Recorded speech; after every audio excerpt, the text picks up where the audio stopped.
Salam değerli izleyiciler, bugün sizler üçün çox dadlı, fərqli gecə-gündüz piroqu hazırlayacağım. Gəlin başlayaq.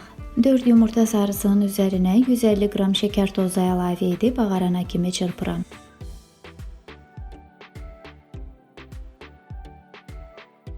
Üzərinə 200 qram yumşalmış kərə yağı əlavə edib az daha çalıram.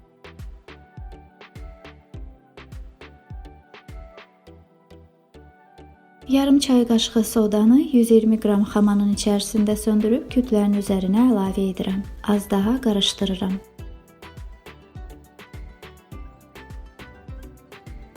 Üzərinə 500 qram ələdiyim unu hissə-hissə əlavə edərək yumşaq xəmir yoğururam.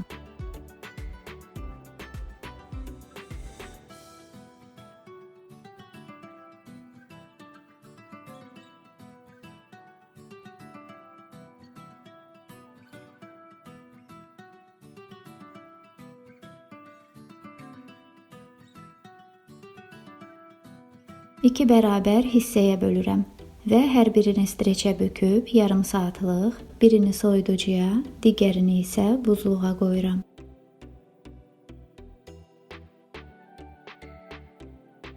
İçliyi hazırlayaq. 4 yumurta ağının üzərinə bir çimdik duz əlavə edib köpürənə kimi çırpıram. Sonra üzərinə hissə-hissə 200 qram şəkər tozu əlavə edib ağarana kimi çalıram.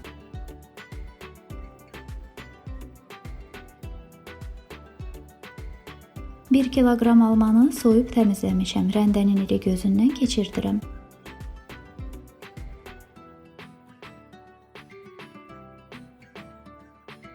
Suyunu sıxıram. Yumurta ağının içərisinə əlavə edirəm. Üzərinə 250 qram iri doğradığım qozu, 4 xörək qaşığı kakaonu və bir paketdə vanilin əlavə edib qarışdırıram. İçliyi də hazırdır.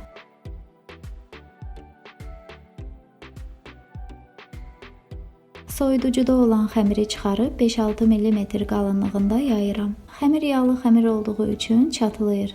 Bu normaldır, fikir verməyin.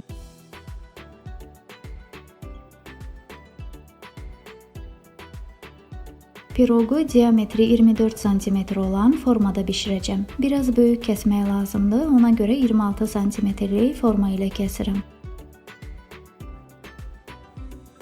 Artıqları yığıram, onlarla peçeniya hazırlayacağım.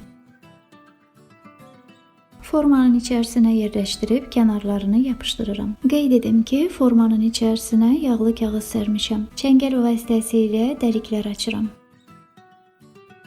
İçliyin hamısını əlavə edib bərabər şəkildə yayıram.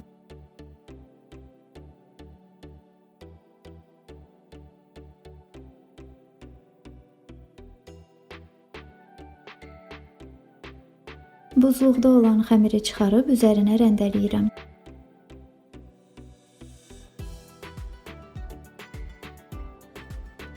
Və 170 dərəcəli sobanın alt-üst rejimində 50 dəqiqə bişirirəm. Piroq hazırdır. Formadan çıxarıb soyumağa qoyuram.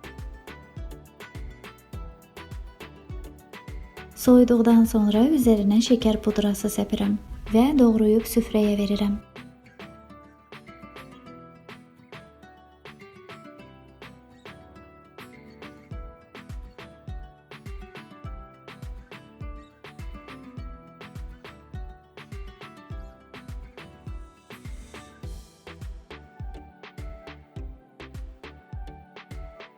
Piroq çox dadlıdır. Bişirəni hər kəsin bəyənəcəyinə əminəm. Odur ki, hazırlayın. Nuş olsun. İzlədiyiniz üçün təşəkkür edirəm.